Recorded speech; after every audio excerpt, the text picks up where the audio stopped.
While in New Zealand, I had to check out one of the bigger thoroughbred racetracks here. This is Ellerslie, home to the New Zealand Derby, and a very impressive facility. We're going to have a look around.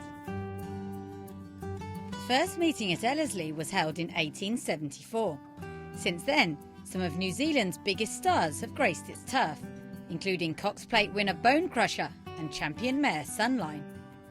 The track is 1,900 metres around and features the iconic hill, which is used for jumps races. While the hill remains an established part of the racecourse, plenty of other things are new, as we found out from CEO Paul Wilcox. So, very open question, but tell me about Ellerslie, because it looks beautiful, and I understand it's the track, the premier track for thoroughbred racing here in New Zealand. Yeah, it is, and we're pretty proud of that as well. Having it as the premier track, we like to think we showcase the best of racing to the world from New Zealand, and particularly around the big races like the Derby Day and more so in the shorter period of time the Karaka Million, which has become a very big race event on our calendar. I understand that Boxing Day is a big day in terms of getting a huge crowd here.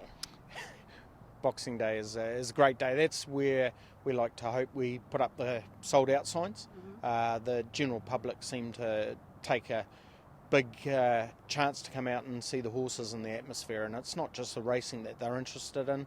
A lot of it is the historical nature of families coming here for a long period of time, so it's good to see those people continue those traditions. And how many race meetings do you have across the year, and how many are flat and how many are jumps? We have 22 race meetings in total. Out of those we have 3 meetings are dedicated to jumps, and that's where we get to, you've seen the hill, that's a special part of Ellerslie as well, and it's been going for such a long period of time. It's something we like to continue into the future as well. And the track looks in great condition, even though I imagine this is a quiet time of year. How do your track team deal with what seems quite a changeable climate? Very well said. It is a changeable climate. We are in New Zealand and we get a lot of rain. But it gives the ability over this period for the track to rejuvenate. It allows the track team to do all their work on the track to put it in good health for the summer warmer months, where we can have the period of, we have a bigger congestion of races over that summer period, spring into summer, which is where we have our big and best races. And what sort of the future look like? What's the state of thoroughbred racing here? Are you in quite sort of buoyant times? Is it a changing time? How are things sort of generally? Look, we're no two ways about it. There is struggles in the industry at the minute, but as you can see here, we're not stopping and waiting for changes to be made. We're in an enviable position where we've got a lot of hard work behind previous to me that's allowed us to build things like the stabling environment, where this stable here, we invested over $7 million in the new environment here for the horses, and part of the reason was to be able to allow the public to get up close to the horses so that they can see what happens prior to a race, particularly the owners. They can come see their horse prior to it going out and racing. It allows them to talk to the trainer up close, talk to the jockeys up close when they go out into the bird cage, but just the general public as well. It allows them to get more of a greater interest in what happens. So yes, whilst there's struggles in the industry, we've got the right people with RETA now, which is the Racing Industry Transition Agency.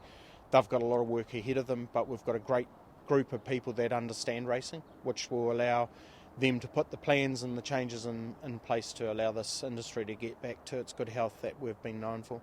And with the stabling area, you tell me you travelled quite extensively and took sort of the best bits of other tracks, and with the focus being very much on the horse. Yeah, absolutely. And close to us is Australia, which is a very successful racing jurisdiction, and we went over there and did extensive research in their tie-up areas and made sure we encompassed that into what we wanted to build here. And as you can see here, it's a beautiful open environment. The horses' welfare is number one priority to us here.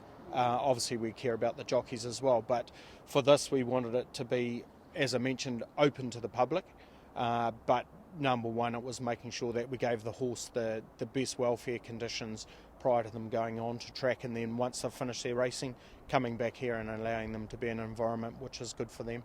That's great. I didn't realise this was open to the public. And just to give me an idea, admission here is free. They pay a nominal charge to get in. Yeah, on our very big days we charge a gate entrance of $20. So in New Zealand money compared to the world, that's cheap. Yeah. But we have also a lot of race days that it's free to the public to come, so they don't pay anything.